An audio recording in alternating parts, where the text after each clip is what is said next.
bilateral, and say a contract can be said to be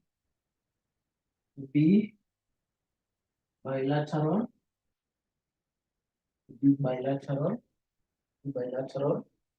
if the offer or promise is answered, if the offer promise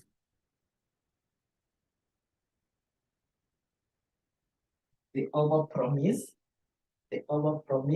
answered with the ovaries, is answered with ovary, is answered with ovary, is answered with ovary, is answered with the ovaries, and promise of acceptance, and the result. And there is a promise of acceptance. There is a promise of acceptance. That's what we are saying. That's what we are saying a bilateral. So it means we have two parties here, the offerer and the offeree.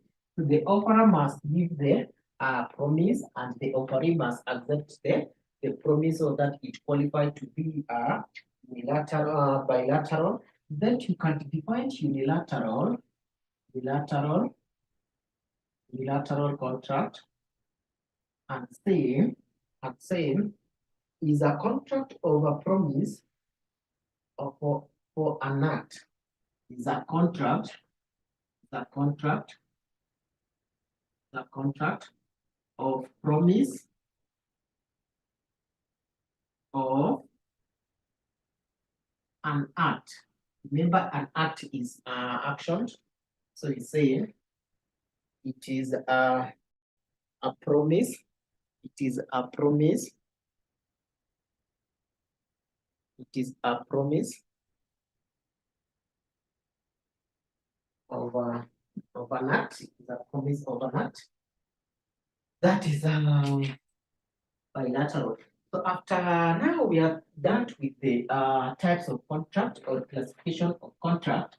We are done with the types or the classification of contract. Then we can go ahead and see the formations of a contract, formation of a contract, or the element of a contract. So you can write formation of a contract, formation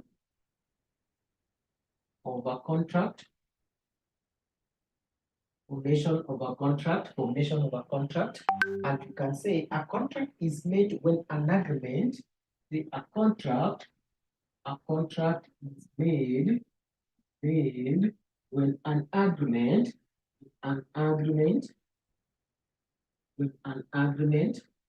a contract is made when an agreement, or when there is overment, sorry, say when there is an overment, instead when there is overment,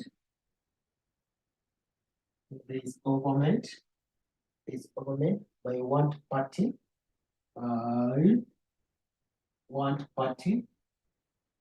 to another. By one party to another.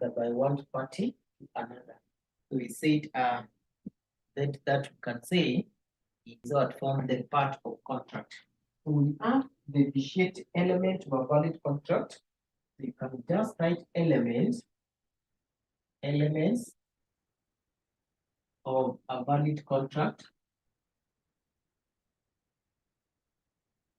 Element of a valid contract, or a vitiating factor, or essential element.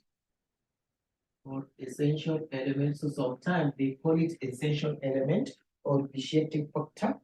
So the first one we can list down before we explain. We have over and acceptant. Have over and acceptance. Number two, we have contract of capacity. We have contract of capacity. contract of capacity. Contract of capacity. Number 3, we have the intention to create a legal binding intention to create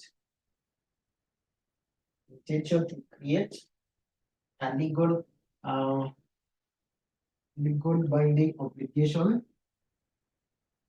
legal binding obligation, create legal binding obligation. Then we have another one, consideration or the price. Consideration. This one is what we refer as the price, duration of the price. Then we have another one, legality of the object, legality of the object, legality of the object, that is acceptance and accordance. Then we have the possibility of performance. For 6, we have for 6, you can write up here. For 6, you can write up here. For 6, you can write up here and say the possibility of performance. So the possibility of executing that contract, the possibility of performance. Possibility of performance. So we have the possibility of performance. Possibility of performance. So now we can start explaining each and every these types of elements of contract. We can start with over and acceptant. So let's start with over and acceptant. Over and acceptant.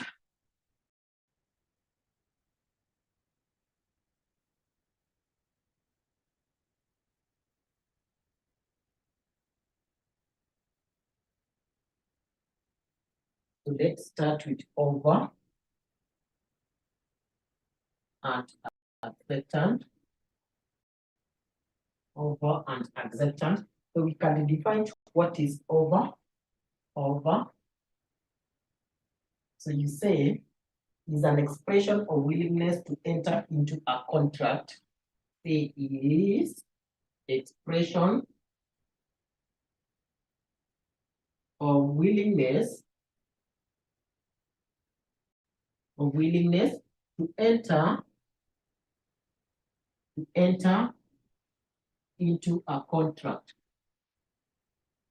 Is expression of willingness to enter into a contract. Is expression of willingness to enter into a contract.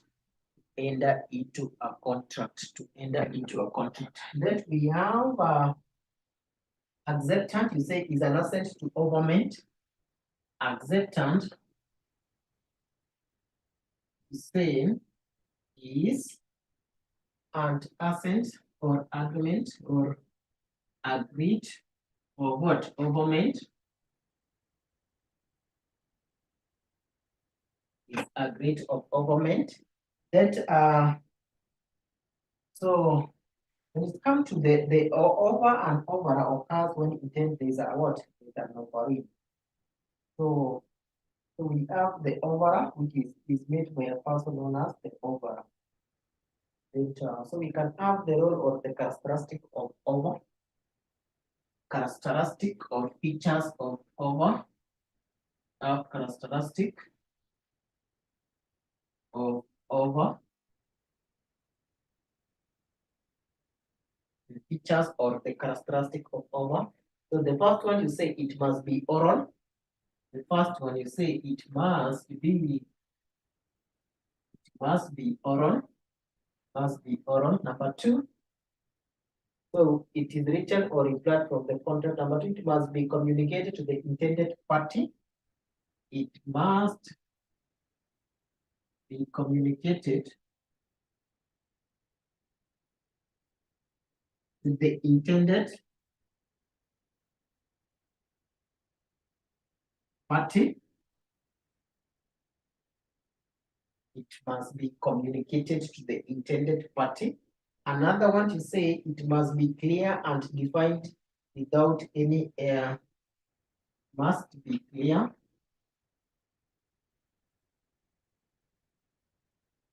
So the offer must be clear and must define its objective. And must define its objective. So the offer also must stipulate the duration of the time. So the offer also must stipulate, or it must give the duration of the time. It must give the duration of the time. Give the duration of the time. So you say it must stipulate the duration of time. That is number 4. It must stipulate the duration of time. Must stipulate the duration of time. That offer is open for an acceptance, comma. That offer is open for acceptance. So when that times elapsed, then the offer will not, they will be no longer accepting any acceptance and say that offer is not valid. So it must have that time. Then we have types of offer. Once we have done that, you can look at the types of offer. The types. The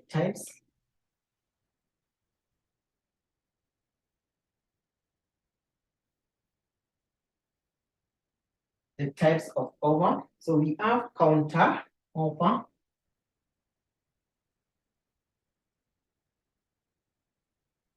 And to say this one is a reply to an offer. Basically, this one is a reply to offer. Reply to offer, whether you are accepting or rejecting. Who is effect value to the original? Then that is the data symbol. So you must know that it is the. Then we have the gross over. This examiner will ask you to differentiate between the counter over and the crossover. So crossover is where our over has the property for sale.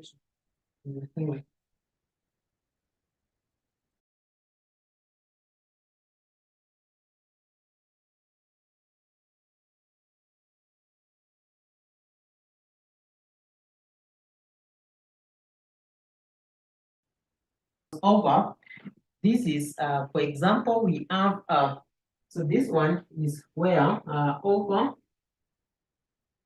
is made without knowledge of other party.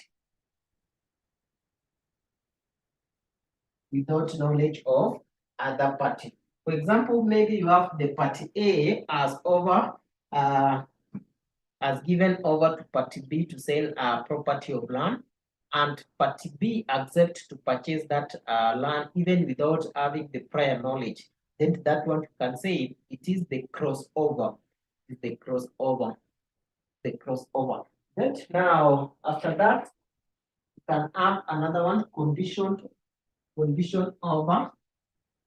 Condition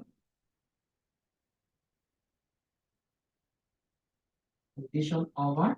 So this one you are being given in under the condition they will say is one which is must subject to a certain condition, is one which must be subject. So this one must be subject to certain condition, must be subject to certain condition. This one must be subject to certain condition. Must be subject to certain condition. I think that are enough for types of offer. Then we have the legal. I think we will pick from there next class. That is the legal principles applicable, that is the legal principles, the legal principles. So we pick from there, we have the legal principles of this offer. Have the legal principles, so we will look at from there. That is the legal principles. So these laws, they must be the legal principles which are about these all laws. So let's meet for next class. We look at that legal principles.